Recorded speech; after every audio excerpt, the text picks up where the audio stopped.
my two compadres here were on this trip with me to Liberia, and our purpose is to figure out how this will fit in with the QEP. And actually, that is kind of my vision of this. Is I'm just laying this out here for you, and if you can think of a way that you can latch onto it, then we'll start to build a structure around that once we kind of figure out what we're working with. I want to start by just saying a teeny bit about the history of Liberia. I don't know if you're aware of this, or to tell you kind of why we chose Liberia. Liberia was an American colony. It's the only American colony that ever existed. And it was formed by, it was actually to take away some of the freed slaves around the border states. Traditionally what happened was, if a slave owner had children by a slave, then when he died, he would let those children be freed because he didn't want anybody else to own them. And so there accumulated a sort of a population of freed slaves, which were then a threat to the plantation owners, because freed slaves would kind of give this image of, oh, we could be people like everyone else. And so they were afraid that it would incite rebellion among the slaves. So they had this idea of, which seemed to them humane at the time, why don't we get them together and send them back to Africa? And they can have their own colony, and we'll support that, and we'll make sure that, that they're prepared for that. So they had a society that was developed to form this colony in Africa, and so they got some people together to send them there. They didn't clear this with the people who already lived there, and so they picked the place for the colony, and when the first ships of people got there, they really wouldn't even let them land. There's no place for them to land. They stayed on an island. It was a really tragic, many of them died from malaria. The people in the U.S. thought, well, they're Africans, so they should be immune to all those African diseases. But of course, they've been in this country for several generations, and you're not born immune to malaria. So a lot of them died, and it was a very horrible startup. Then what happened over the next couple hundred years was two things. One, when abolition came, or when slave trade was outlawed, then the U.S. Navy and the British Navy put a perimeter around Liberia and Sierra Leone and West Africa, so they wouldn't allow slave ships to leave. So the slave traders would collect slaves and get so far, and then the navies would turn them back. But they couldn't really take the slaves back where they got them, so they took them all to Sierra Leone and Liberia. So then, over the years that followed, a class system built up with the freed American slaves as one class, and what they called the Congo people, which was these generic Africans that were captured and then returned to the Congo, to Liberia, even though that's not where they came from, and the actual original people from that part of the world. It's called Liberia because it's for liberation of the slaves, and their national motto is we came here for freedom. So then that went on with that sort of caste system in place until the 1980s, when they had a huge civil war that lasted for 16 years. And it started to be an overthrow of this ruling class, but it ended up being sort of tribal warfare across the country, and thousands and thousands of people were killed and displaced. Out of that, there came a huge orphan population. And so this orphanage was started to accommodate that orphan population that came out of the Civil War. So, as I said in the faculty meeting, we have an opportunity to work with these entities. We're excited about the possibilities because we think the people at the other end can handle us. And we know from a lot of reading, from a lot of experience, that sometimes our best attempts to do good work do more harm than good because the infrastructure is not there to sustain whatever it is we throw at them. So really trying to build this in a thoughtful way and work with the people who are there, and try to respond to needs that they actually have in an organic way rather than sending them what we think they need. So we are going to use this orphanage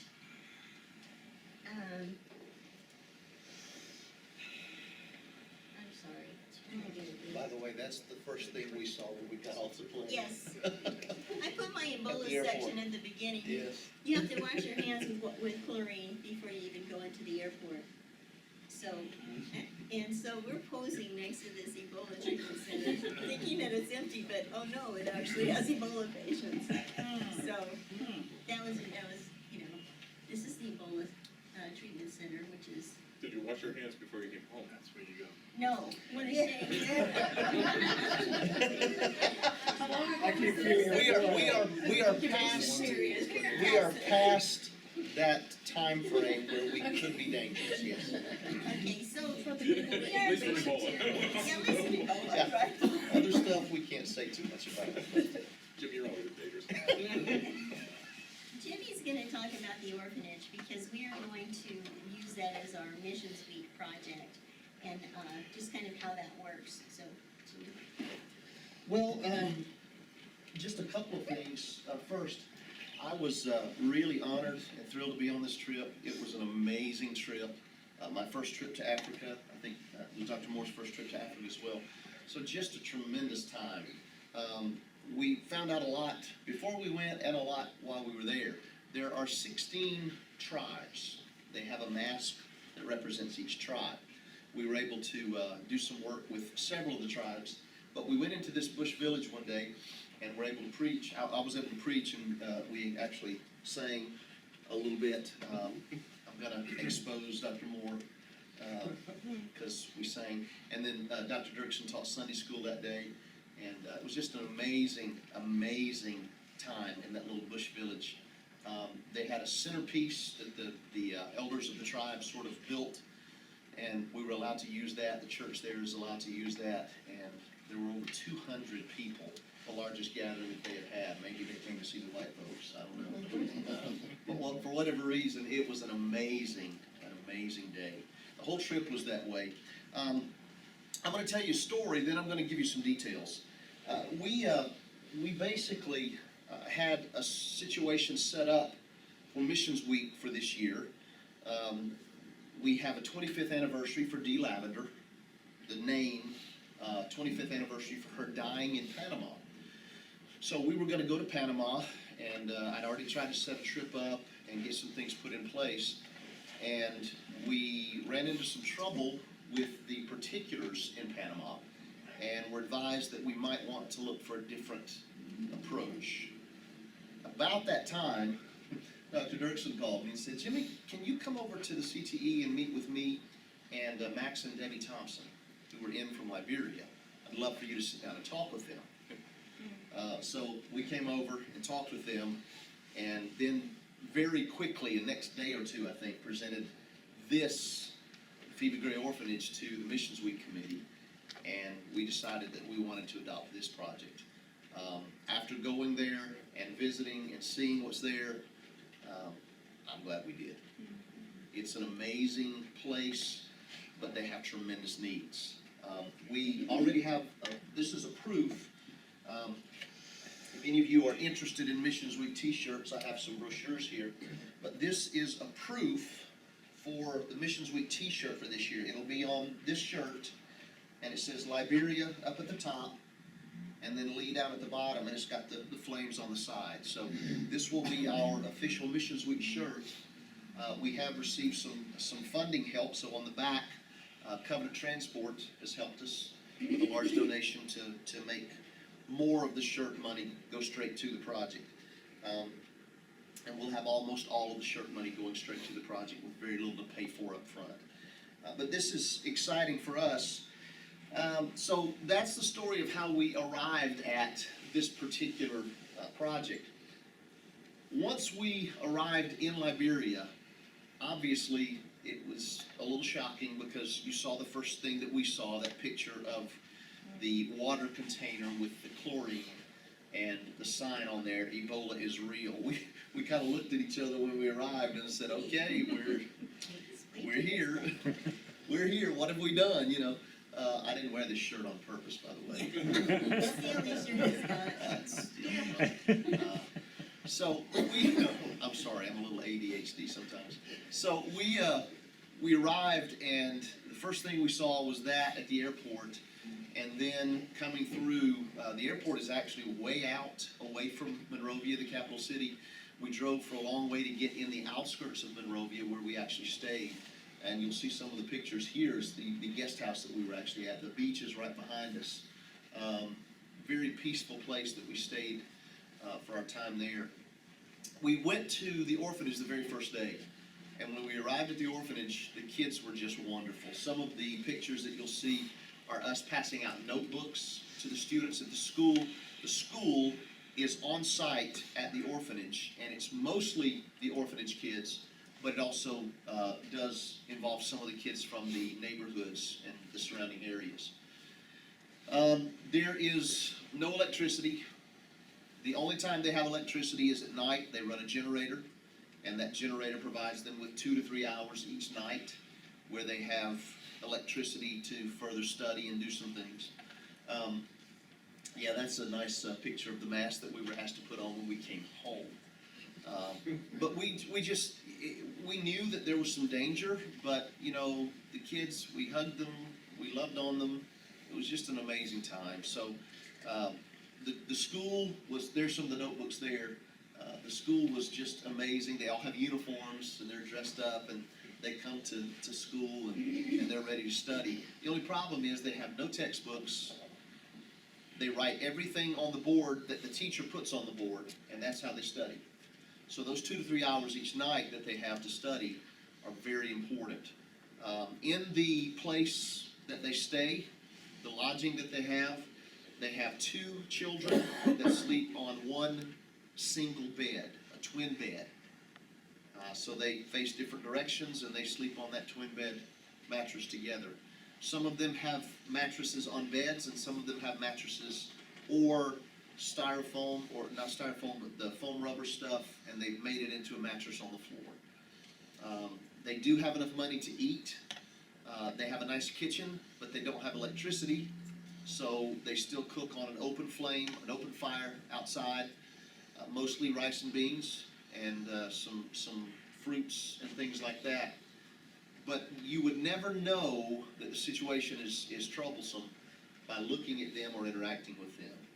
They constantly sing, they constantly smile, they're enjoying life, and they have a place to stay and a place to go to school, which for them is huge. These are some of the teachers that were there. We actually took some of our QEP shirts with us.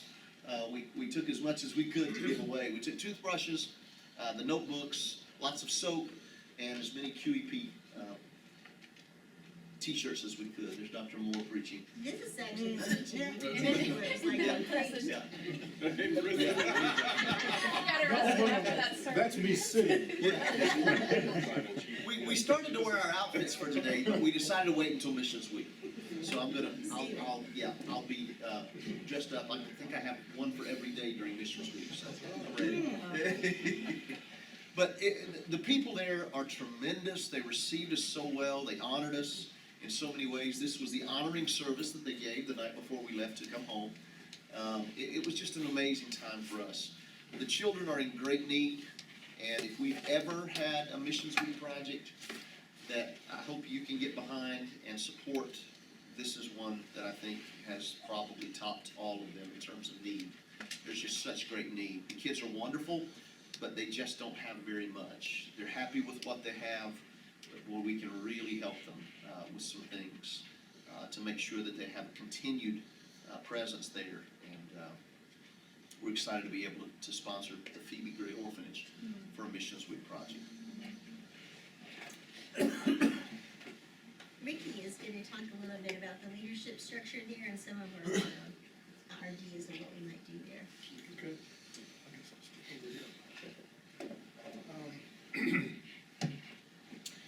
Yeah, it was amazing to me that Carolyn, after working so hard on the QEP, as she got toward the end of it, you know, glutton for punishment that she is, she came up with a whole new idea that would never have been required, but she passed that idea along to me in an email one day, and I said, she said, "What do you think?" And I said, "I think it's an inspiration." And everything that's happened since then has kind of reinforced that. I'm thankful to see all of you here today, because it suggests to me that there might be some spark in you, like that little spark in me the day I got that email. And you know, if this has the favor and blessing of the Lord on it, as the three of us are totally convinced now that it does, it's going to be amazing to see what happens as you pick up on this in some way with your creativity and with your moment of inspiration, see what happens. So you can understand why Carolyn is here with this Liberia proposal. You can understand why Jimmy's here with the whole Missions Week endeavor, which generally generates about how many $1,000, Jimmy? $20,000 to $25,000. Right, which often is matched. And we do have a matching funds grant this year. Right, so that in itself will be able to give this orphanage a huge boost. And I think what's different though about this Missions Week project is it's not just a project of a week, but it's a launching of something that could be much more long-term for the whole university. So that's what we're hoping. So we're just bringing a lot of ideas, just a lot of suggestions, and just waiting to see what you all might want to pick up, and others who couldn't be here this morning.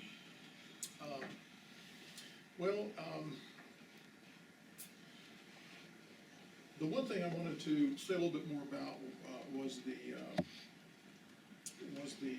leaders that are on the ground there. And a couple of these leaders there who are Liberian leaders who have been there working in the church for some time. I believe Carolyn met them when she visited Africa as part of her work as a member of the World Missions Board of the Church of God.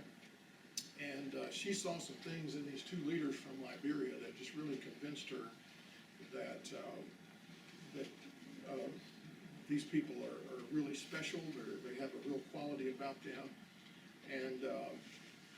And then when Carolyn and I first started talking about Liberia, I had just a few days earlier seen, a few weeks earlier, had seen a former student of mine, Max Thompson. Some of you may know Max and Debbie's daughter, Lydia Nascimento. She was one of our star students. I think she won the Harper Award the year she graduated several years ago.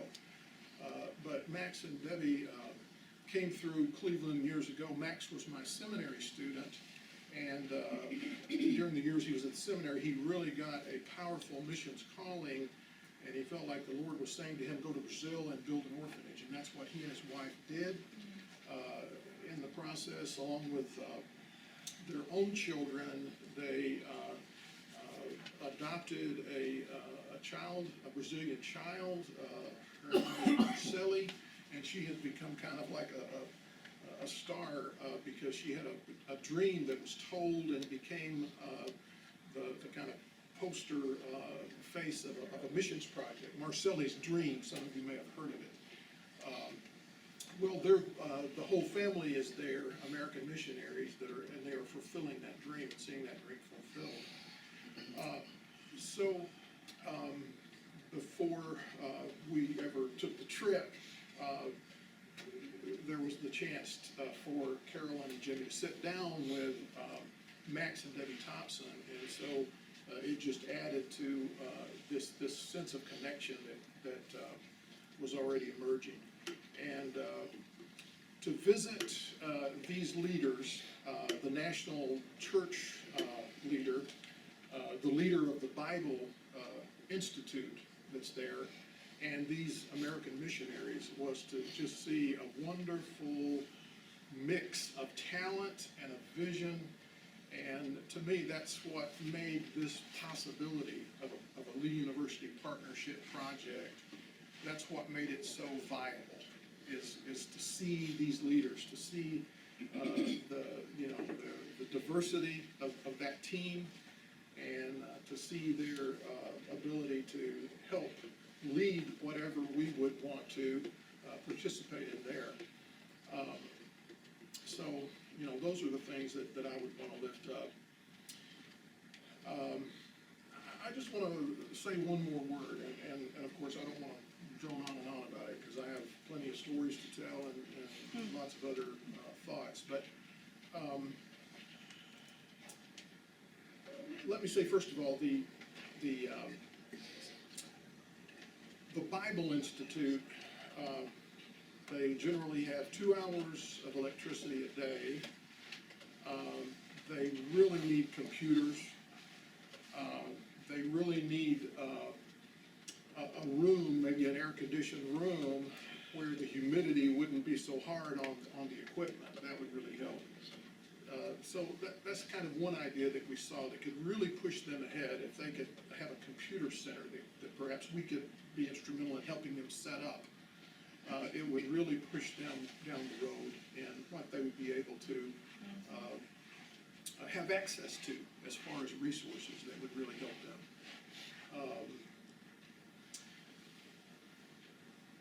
Let me just finish with this. Jimmy and I kind of went to Liberia on the coattails of Carolyn's inspiration. But I remember that very first night when they had this welcome service for us, and they have a lot of protocol there, and they introduced us as, you know, great VIPs, and they were particularly impressed because we came there at this time. You know, there was nobody showing up, and because of the Ebola crisis, and that still hasn't, the crisis atmosphere still hasn't dissipated. And so for us to show up at that time just had this powerful impact on all of them there, even including people outside the church. There were two representatives from different national radio programs that came and interviewed us. And so we had this big service the first night, and there was this very dignified, beautifully dressed African woman in her costume that came up with at one point in the service with a bouquet of flowers to hand to Carolyn. And she began to pronounce a blessing over us. And I don't know about you, Jimmy, but something happened in that very moment, because it wasn't just a formality.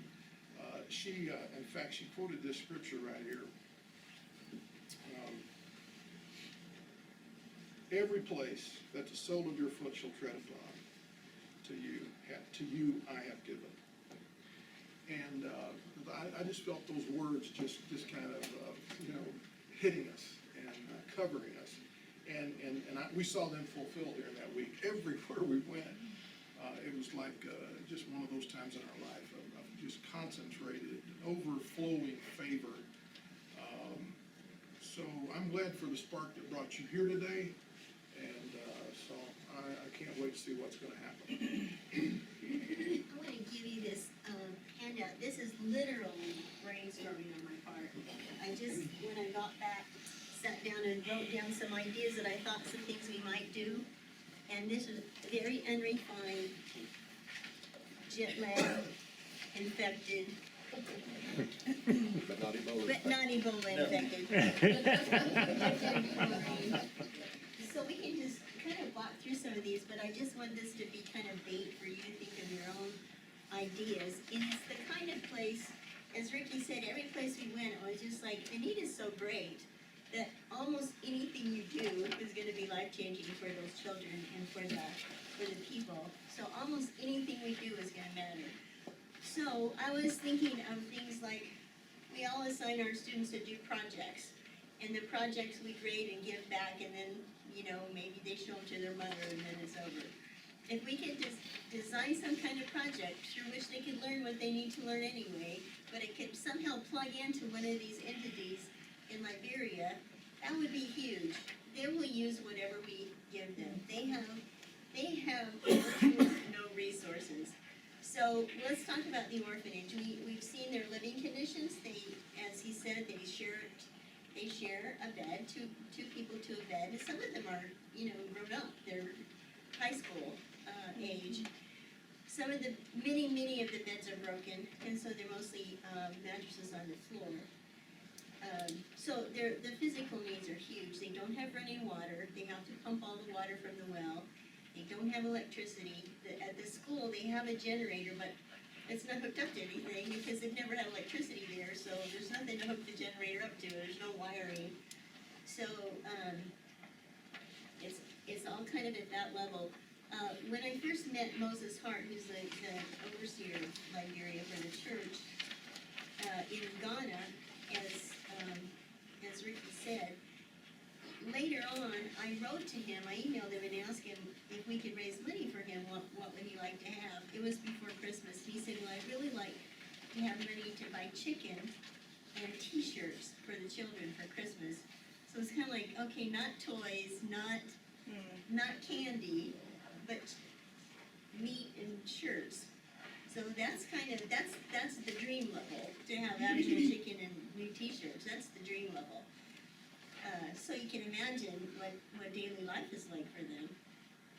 And you can see from the slides, some of the playground equipment is all rusted, and they're, it's just kind of, it's really kind of,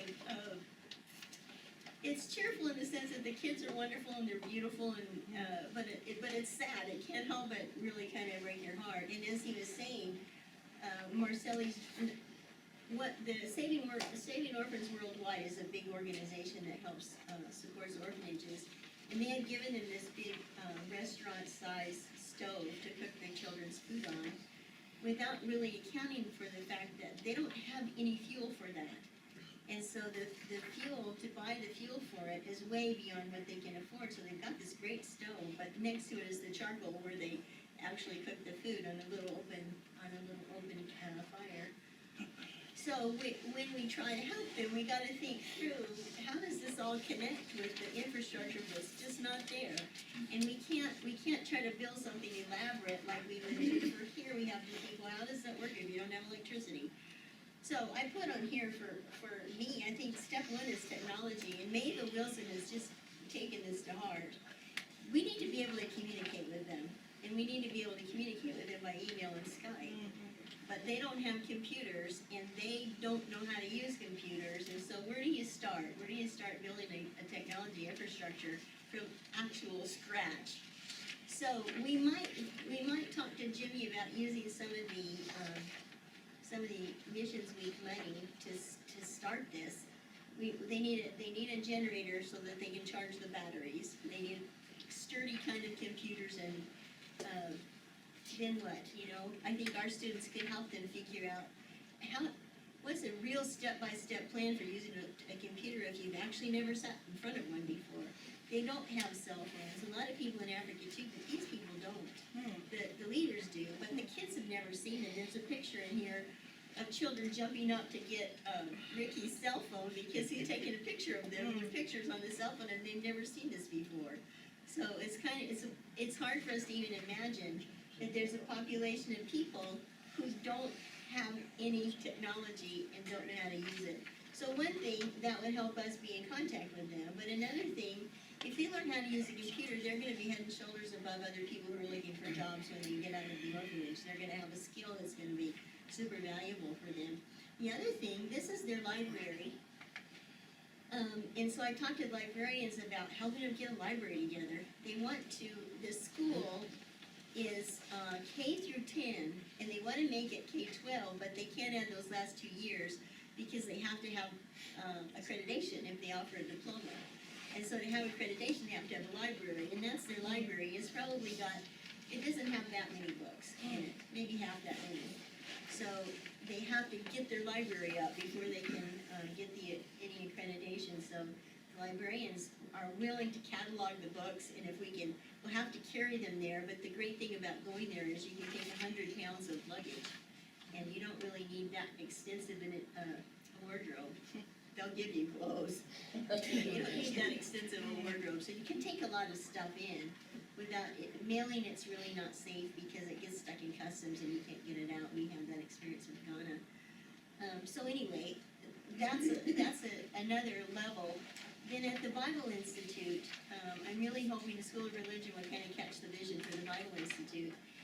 It's to train the ministers in that region, and the ministers who trained the ministers were trained in Ghana at a school, a regional school in Ghana, which is now closing.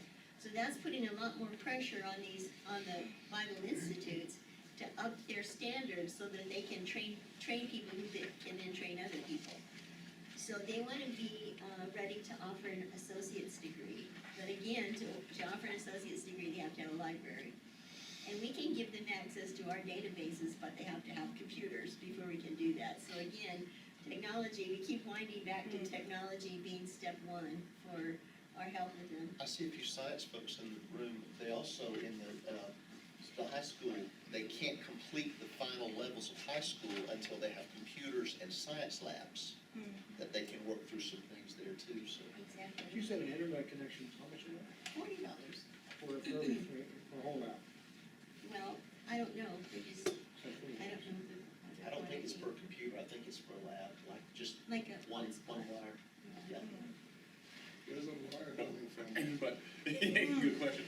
So, it sounds like before anything else is thought about, basic infrastructure needs to be thought of and implemented.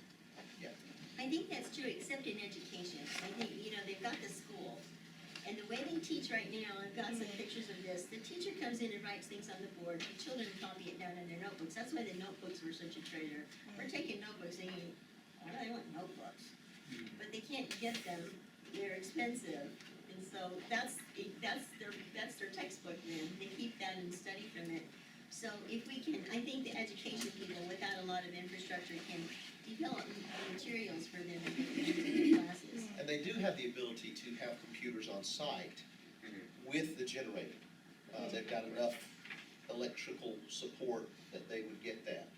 The generators mean fuel, and fuel Yes, is a fuel is problem. expensive. Exactly. So you need things solar or wind, not gas. Well, and they do have some property out behind there that they're wanting to do some other things like agriculture and some other things to help with that process. How much property would that About 18 acres, I think they said. Is it windy there? Right there on the It's coast? raining, but we're there during the rainy season. Not extremely windy, Not no. windy. More solar would be more viable. Yeah, I mean, they've made Pretty close huge to the advances in equator, solar technology in the last couple of years.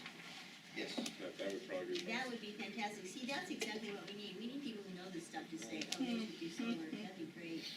I've often thought about a saturation model type of event where we would be able to go in with different resources over the course of even, you think up easily over a summer, but in this case, we might want to put together, I know you and I are going to meet later, but we might really want to put together a think tank of people who could look at this mission week and just making this not just the October mission week, but that we would do this as a saturation model, even for 1 or 2 years, or even a 3-year model that we could use here. Because this seems like to me there's a lot of connection between this place and Lee, but also if we really saturate that place over the course of an elongated time, we could really probably make a lasting impact. Well, and there's nothing they don't need. Right. See, in Linnea, That's true. they have this wonderful music program. One of those pictures was the orphan choir. Can't really get any more poignant than that, right? So they have music, but they don't, it's mostly sort of intuitive. They have those beautiful African harmonies, but they don't know what they are. It's not, they haven't been taught music, but they have a lot of interest and a lot of aptitude for it. So, I mean, anything. Yeah, Jerry? Is the treatment center a clinic? This is an interesting question. The United States government spent $1.2 billion building 12 Ebola treatment centers right at the end of the Ebola crisis. Billion. Yeah. Yeah, so there are 12 of them. Yeah. And they got built so late because of all the process of getting it done and how hard it is to do stuff there. They got built so late that the actual crisis was over by the time they were finished.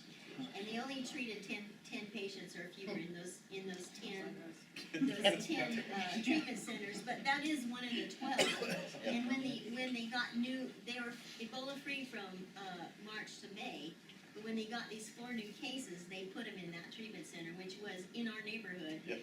It was so funny because they're so worried about us coming during the Ebola crisis, and we get there, we're in this gated community, they unlock the gate and drive us in, and there's the Ebola treatment center, where the patients are, in our We didn't know they were there, that's why we were so cutely posing by the sign.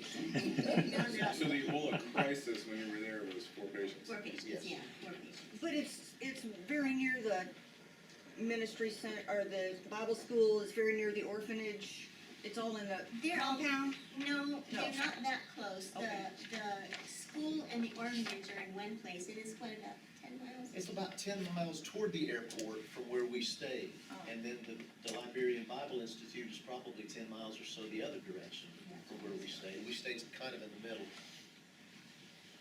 So And it's not far, but it's a Yeah. few miles apart. And the treatment center looked like a field hospital kind of thing, with tents, Uh-huh. big Explain to us where you stayed. We stayed at the guest house. He's coming. Yeah. Okay, there was a compound that was on the coast. And there were a number of guest houses, they called them. And that's also where Samaritan's That's it. Purse, That's it right there. where Samaritan's Purse, the Franklin Graham Association, they're inside that compound as well. And so I'm sure they built the Ebola Center because it was such a secure place It's close to the inside the doctor. compound. That's the outside of the guest house there. So Yeah, is that where right the across. Thompsons live, inside the compound? No, No, they live in the Church of God compound. they live next to the Bible school. So all these pictures we're seeing are inside the compound? Yes. These are inside are- our living compound here. where we stayed, not where the Bible school is. Okay. Was the agricultural land at the orphanage? Yes, right behind Were it. there any streams or surface water at all there? No. I don't think so, unless it was way down at the other end. But they're trying to come up with a way also because they don't have running water. They don't even use the toilets that are in the facility because they don't have running water. They're trying to come up with ways that they can catch the rainwater and then utilize that to actually flush the toilets and help with the water for a lot of things. So you were there in the rainy season, so it rained constantly? Almost daily and many times throughout the day. And in the dry season, it is how dry? Dry? Like, no rain? Pretty dry, No, it's pretty about 2 dry. months, isn't it? Dry Yeah. season, Yeah. about 2 months. Pretty dry and pretty hot. The picture we saw of the well, is that, That's is the that only source of water. Can it be, it's working? Yes, Yes. but that's the only That source is of their water source. on the compound for the orphanage. So That that one means pump. that there's water on there, Yes. you can drill some more, put some more wells. But in it's there. expensive, Sure. Yeah, I know, but there's an organization that, maybe we could do. yeah. There are a lot of organizations that build, Wells. Yeah. To do just well. And that one is functioning and they use all the water from that But for the food and it's for one of those- everything else. If you get solar panel for energy, you can get a pump for the Yes. well, and you can Yes. get a well for the irrigation, and irrigation for the Right. food, you know, so it's just one. And the other big thing that they Yeah. need there at the compound for the orphanage is they need a wall because they have had squatters to come in and actually say they have written paperwork that says they own the land. And so they've come in and built a couple of houses or started houses. They're in a legal battle right now and they're about to get all that taken care of and get the people off the property. But because it's not walled in like the front part of the orphanage is, they've got trouble with the back part because people are coming in and saying, yeah, I just bought this land from this guy down the road. And this guy down the road doesn't own The it. person who buys it is honest, it's Yeah. the person who's selling it that doesn't own it. Who might have connections with the government, or who is, the government official who is corrupt. Let me just tell you, oh, go ahead, Terry. I was just wondering what Samaritan's Purse or some other organizations that are nearby are already in the process of doing. Has the Church of God made any connections with their projects? Samaritan's Purse, I think, is focused on healthcare. Is it? And so they're doing mostly healthcare in that area. There's a doctor's compound and so on. And they do have contact with them, that's how they made the contact for our housing. But as you drive along the roads, I mean, you see schools of different churches and different denominations, and mosques. There's certainly a growing, Arab presence, Muslim presence in that part of the world as well. And it almost seemed to me that that's what's providing the best education for the children in the country. There isn't a public school system that's doing that as well as the churches are doing that. The other thing I wanna say that the reason they wanna make it a high school to get the last 2 years added is because it's so expensive for them to send the orphans to the next school, to the public school. For one thing, transportation's expensive, the uniforms are different from what they have, so they're expensive, and then you have to pay tuition as well. So they wanna finish having that, and they, you know, they don't have our rule that when you're 18, you're out. They keep them, and they try to send them to college, and this is something I think is mind-boggling. It's $200 a semester to go to college, and that's immense to them.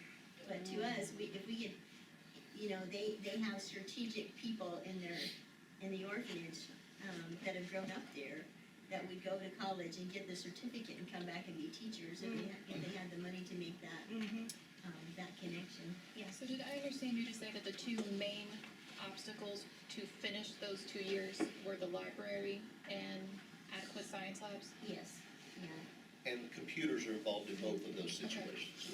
And how's transportation, you said transportation is a problem. Well, not for them there, but Right. if they leave that They're and gonna can't leave. finish and have to go to another school, it It's costs, expensive, Right. you can get it, but it's expensive. Is there's a, roads are bad, Hmm. roads are bad everywhere. the If you go bicycles? where there is a road, it's not bad. The roads that exist are good, they're just sort of like, And motorcycles, And motorcycles. So, but none of the children at the orphanage own those. okay. There's a professional cycling team, MTN Quebeca, it's based in South Africa, who, one of their main goals is to collect bicycles, raise funds for bicycles in Africa. that's fantastic. So if they see that Lee is making a major contribution in this area, they might Oh, that would be great, also jump on that. that would be fantastic. Mary? Yeah, I just wanted to ask about the library and the books. That seems to be one of the easiest to do. I'm wondering, even if just each faculty member, can we donate books? Like if each faculty member gave one book, you'd have a library for them. And Yeah, I is think that would be really helpful. I think that would be really doable. Yeah, that's a huge obstacle for them, because Yeah. they just do not have the money. That Books seems are much expensive. simpler than a lot of, which of course all the other things are incredibly important, but that seems like maybe the first thing that you Especially could the do very children's easily. library, the K-12 library.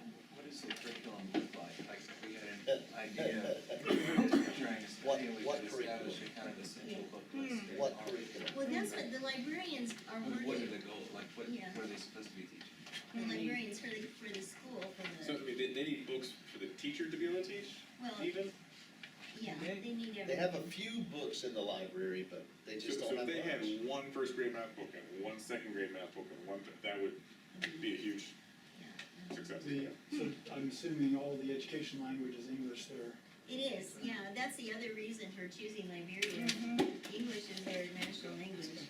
So everything is in English and they all speak English. They all speak English as an additional language. They have a tribal language or more than one that they speak in addition to English Does, that they does the also library have a national language?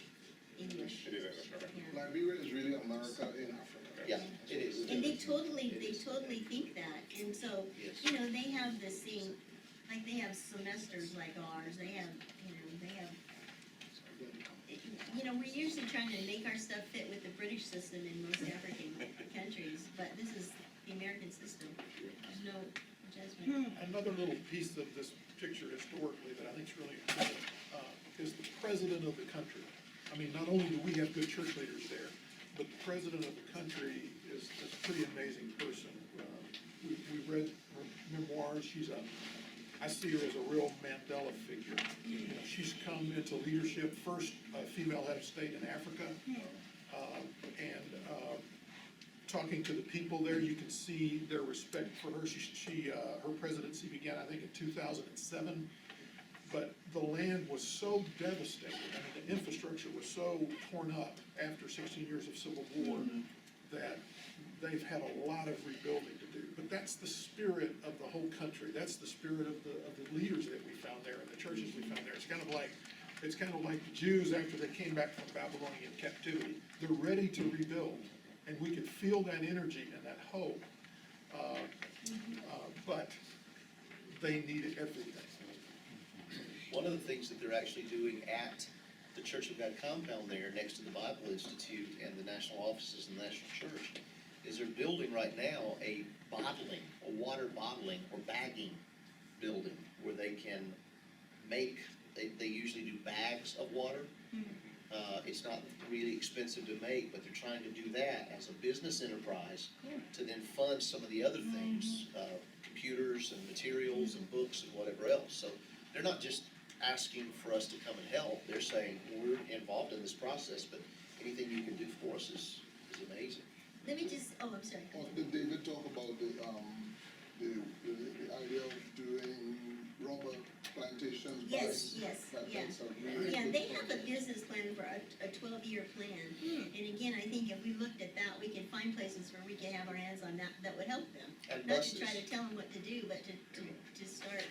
They want to, Buses. Liberia is supposed to be the place in the world where rubber trees grow the best. And so they want to use some of that land for a rubber tree plantation. The only problem is it takes rubber trees 12 years to mature before you can tap them for rubber. But they have a build-up sequencing plan for that. Let me just close with this, to tell you just a little bit more. It seems like what we want to do is not giant things. We don't want to go there and give them a range for a restaurant. We want to do things one step at a time in small ways that will build up to something that will be really helpful. And the model for that I told you the U.S. government spent $1.2 billion on field hospitals for Ebola. The way the Ebola crisis was ended in Liberia is those canisters of water and chlorine. So it was a small thing, it was something, and the way Sirleaf, who's the president, the way she got that to happen, she asked churches to tell their people, you need to wash your hands this way, and she asked churches to distribute water and chlorine to the people in their congregations, because almost everybody in Liberia goes to church, either a mosque or a church. And so really the churches kind of solved the problem by dispensing chlorine and water to their people. The other thing I want to say about Sirleaf, the president, the women actually ended the Civil War in Liberia. It's a wonderful story, but after 16 years, they decided enough is enough, and the women banded together. It started with the women's prayer group, and it expanded throughout the whole country. The women banded together and said, we're not dealing with this anymore. And they all wore white, and they all went on strike of all the things women do. All the things women do. And so the country came to even more of a halt than it had been. And they've been involved in peace negotiations that had gone on, and it was all never any kind of resolution. So the women surrounded the building where the negotiations were taking place, and they wouldn't let anybody come out till they came up with a solution. And really, it's kind of amazing because they've been slaughtering people right and left, but this band of Liberian mothers surrounding the building, they went across the line. So they actually came to a resolution and drew up the peace accords because the women wouldn't let them out. And then because of their organization, they elected Sirleaf president. Because her opponent was a soccer star. He was really well known around the country, but he didn't have any government experience. Sounds kind of familiar,